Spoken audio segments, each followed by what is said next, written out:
Hey guys and girls, Tom Panos here, coming to you without a selfie stick or anyone holding the phone, so you're going to have to forgive me for the shake as I'm walking.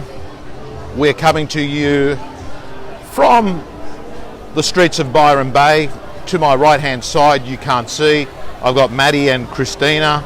We're just walking down to the beach. Christina soon is going to actually hold her mobile and she's going to screen this on Insta. A big hello to everyone. We're just walking now.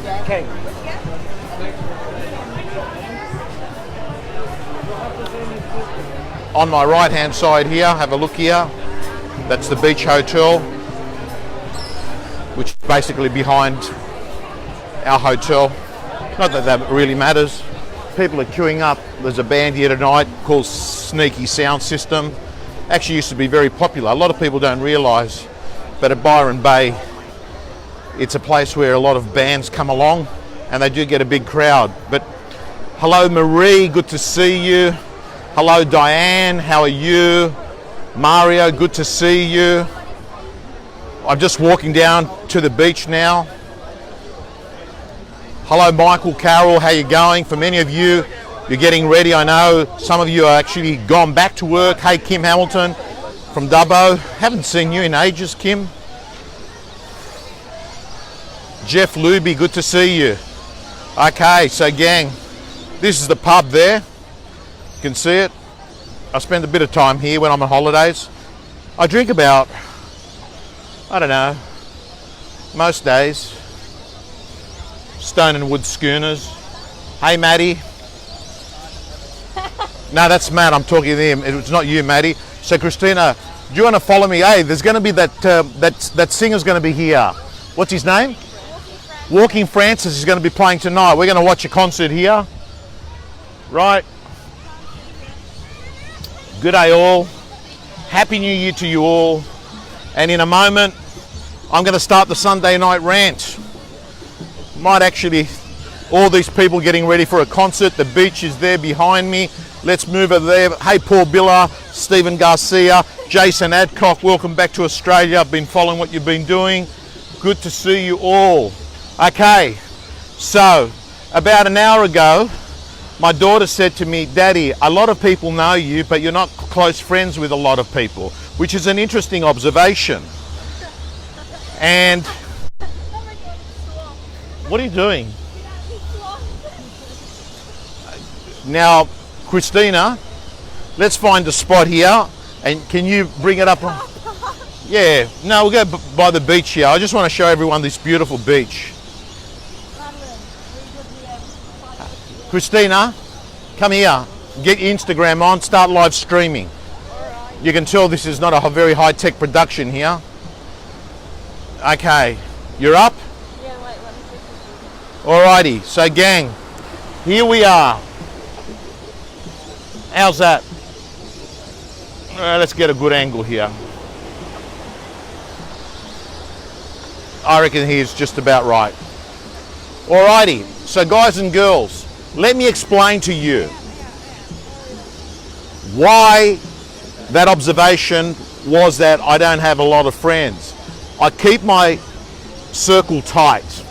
And I want to explain to you a concept that I explained to my daughter before, and that is, are you supposed to be filming this on Instagram?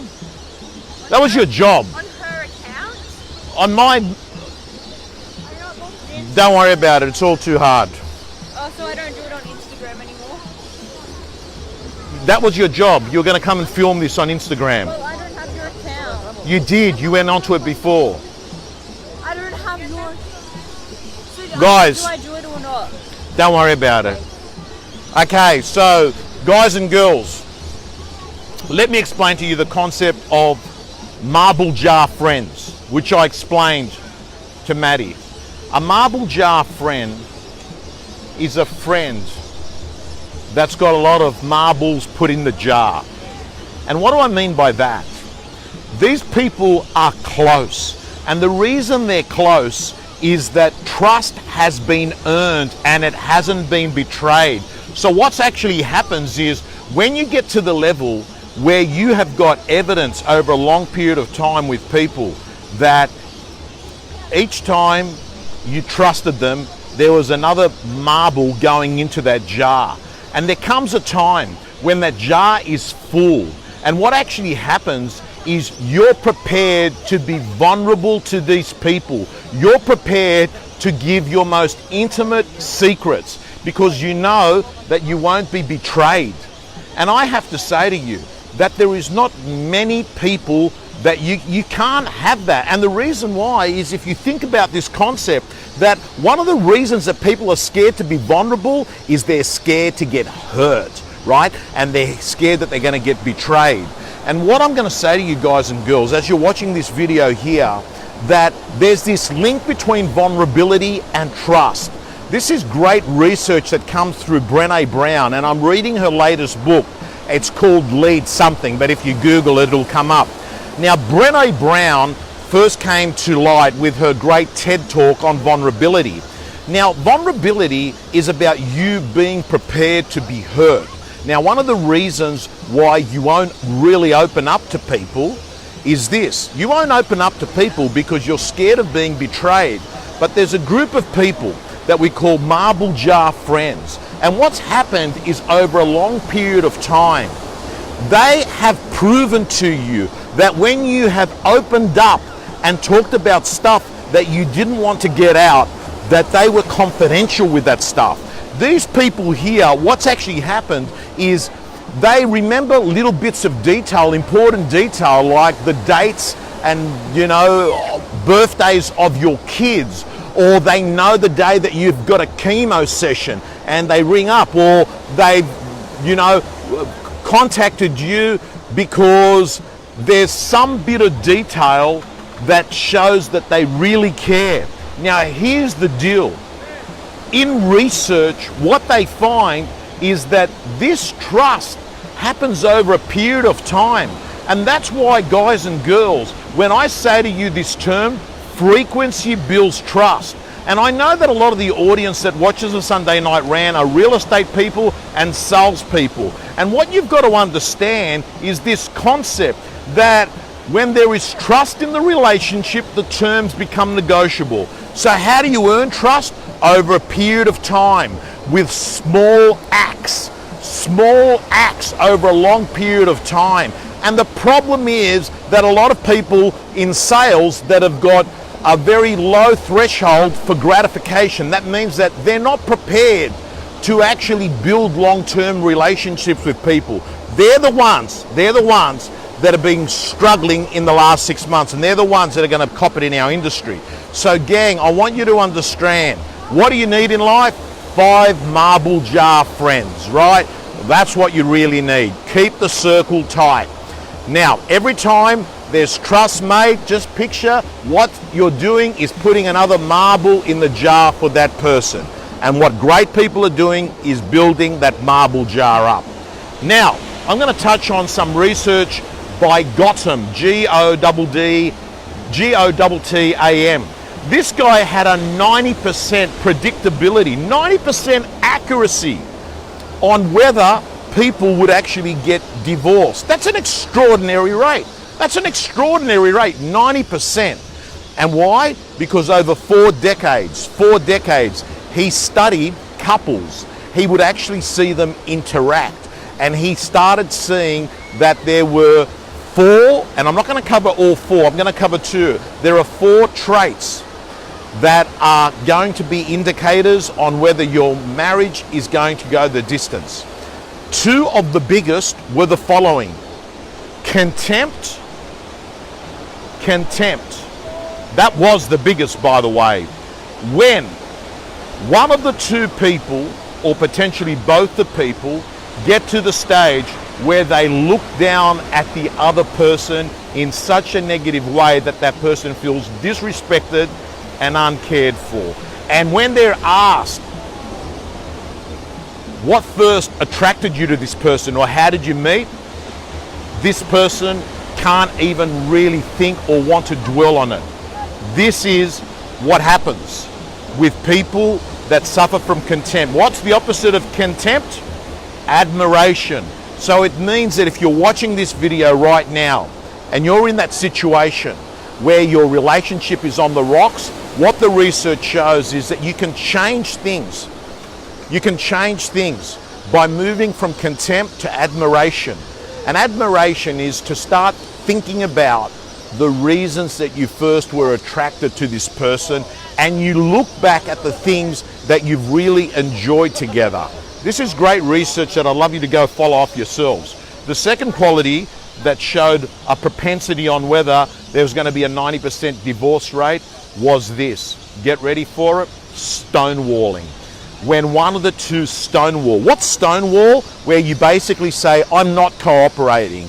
I don't want to know. Where you block things, where there is no negotiation. So guys and girls, ask yourself at the moment, if your marriage is on the rocks, what are you scoring like in contempt? What are you scoring like in stonewalling? And the great news is they're changeable. Over the last week, as I've been sort of chilling a bit, reading a bit, and helping my mind cut the noise and having silence, I begin to realize that as a person, the biggest thing that has helped me a lot in my life over the last decade is my ability to actually not participate in the problem as much as participating in the solution. And I put a post in yesterday which said this.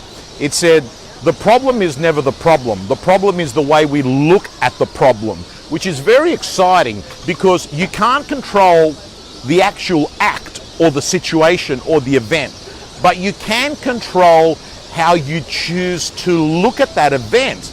And what a lot of problematic and challenging situations are is that the story and the labeling that you give that event. You change the label, you change the story, you change the way you look at it, the thing becomes to look different. As Nicholas says, your perception of the situation. Now the good news is you can control your perception. You can control the way you process things. You can control the way you look at things. And as Dr. Wayne Dyer used to say, when you change the way you look at things, the things you look at change.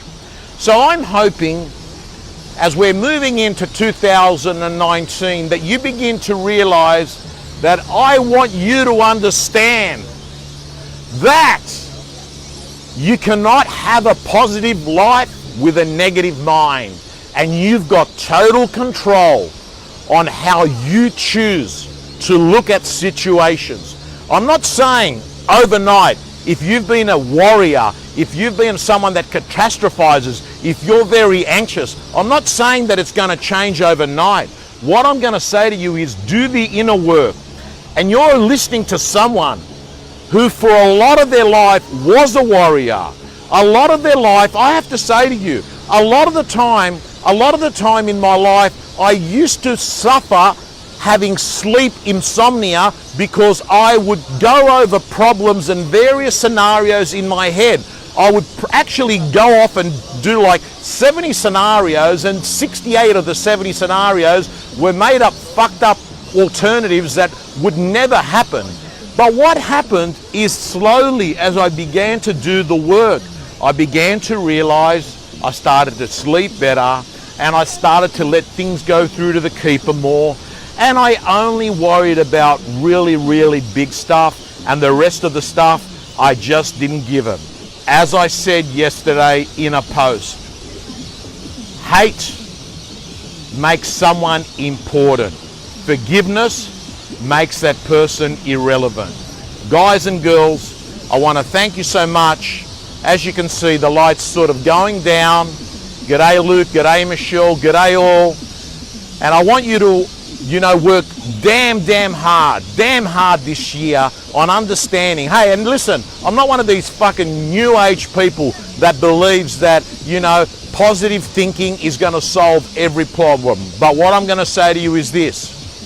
There is nothing on this planet that you won't do better if you're optimistic and you have anticipation that things are going to work out versus not working out. There's not a single thing, whether it's asking someone out, whether it's hitting a first serve in tennis, whether it's doing a sales presentation, whether you're up on stage speaking at a conference, whether you're doing an auction, whatever, going to a job interview. So I'm really hoping that you enter the group of people that have decided that they're going to have a future bigger than their past.